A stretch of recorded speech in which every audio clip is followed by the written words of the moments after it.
Ladies and gentlemen, in the ongoing conflict between the Ethiopian National Defense Force, ENDF, and the Amhara Fano forces within the Amhara region, the situation has escalated significantly, and the dynamics on the ground continue to evolve in complex ways.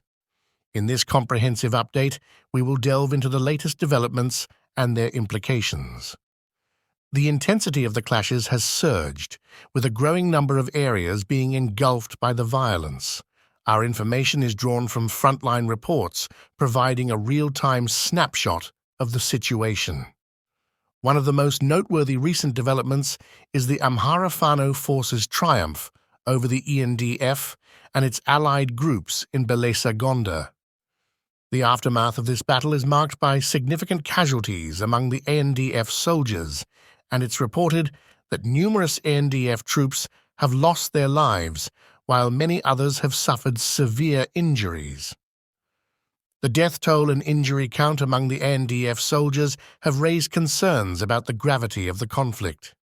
What sets this particular front apart is the substantial presence of ENDF troops, equipped with heavy weaponry, and the presence of a strategically crucial military base in Bahirda. In contrast, the Amhara Fano forces are numerically inferior to the ENDF and its allies. However, the critical distinction lies in the motivation and determination of the opposing forces. The Amhara Fano fighters are fueled by a deep-seated commitment to defending their homeland, resulting in remarkably high morale.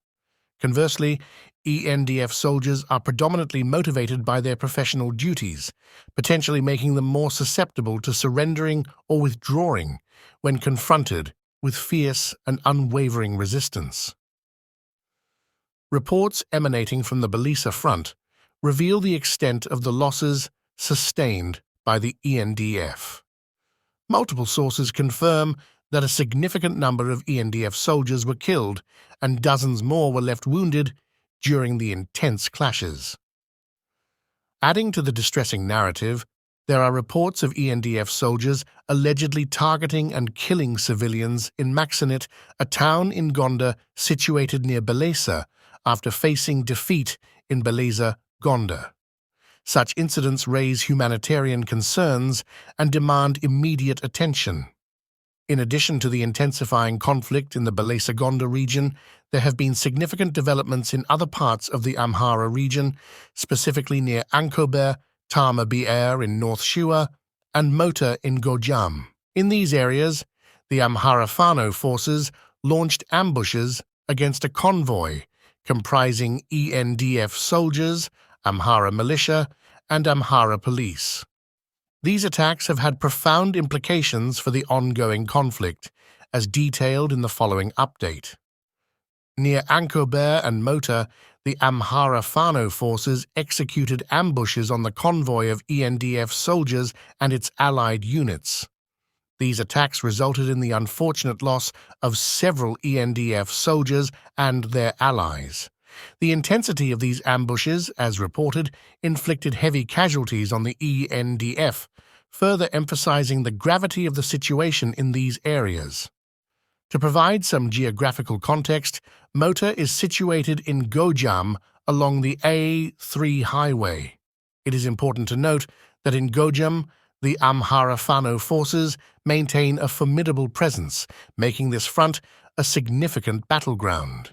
Notably, the Fano forces in Gojam operate under a unified command structure, which contributes to their strategic coordination and effectiveness in combat.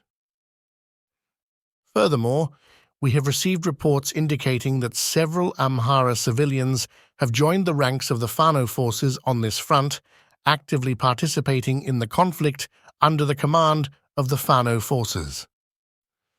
The developments in Ankober, Tama Bir, and Mota highlight the broader scope of the conflict in the Amhara region, with multiple fronts experiencing fierce engagements. The participation of Amhara civilians in the conflict underscores the deep-seated motivations driving individuals to take up arms in defense of their homeland.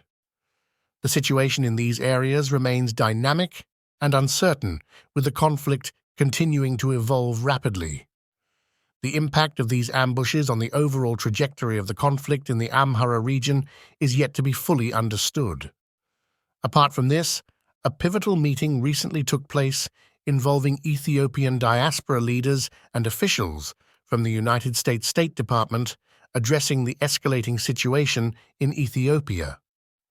The gathering brought together a diverse group of stakeholders, including representatives from at least 8 different regions of Ethiopia and various organizations such as AAA, Olaya EPAC, OGHUSA, TCC, UWH, HRM, AAD, and others, all of whom played instrumental roles in shaping the discussions and outcomes of this significant event. The meeting resulted in a groundbreaking agreement that encompasses 7 key points aimed at fostering peace, justice, and stability in Ethiopia. These points represent a unified call to action: release political prisoners. The first point underscores the urgent need to release all political prisoners, spanning party leaders, former officials, activists, journalists, and artists. This step is viewed as pivotal in advancing the cause of peace and reconciliation in Ethiopia. Media freedom.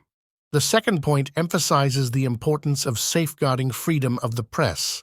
This can be achieved by granting international and local journalists unrestricted access to all regions of the country, allowing them to report without fear of retribution.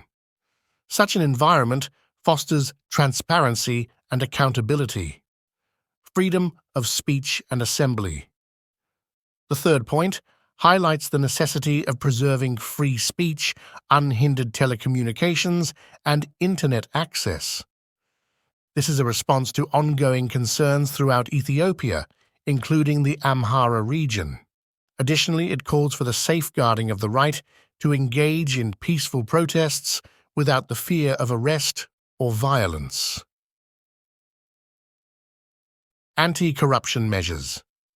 The fourth point directs attention toward the pervasive issue of mass corruption, with a particular focus on the deteriorating situations in the Somali and Harar regions. The call is for the rigorous implementation of anti-corruption measures to hold those involved in corrupt practices accountable. Equitable aid distribution. The fifth point advocates for the equitable distribution of foreign aid across the entire country, with a particular focus on Tigray. This must be carried out with a commitment to transparency and accountability.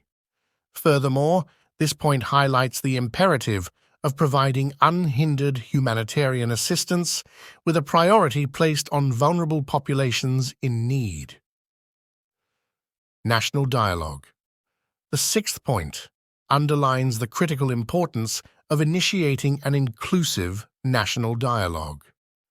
This dialogue should be accompanied by an immediate cessation of hostilities in the Amhara and Oromia regions, with an unwavering commitment to fully implement all peace agreements in a manner that ensures inclusivity and lasting peace in the region. Sanctions. The final point underscores the necessity of implementing sanctions against all government and military officials implicated in mass atrocities, conflict-related sexual violence, CRSV, and other crimes committed across Ethiopia. This coalition and the dedicated diaspora leaders involved in this initiative remain steadfast in their commitment to advancing the cause of peace, transitional justice, freedom, coexistence, and empowerment for all within Ethiopia and the broader Horn of Africa region. Their collective efforts aim to address the pressing challenges facing Ethiopia and bring about a brighter and more harmonious future for all its people.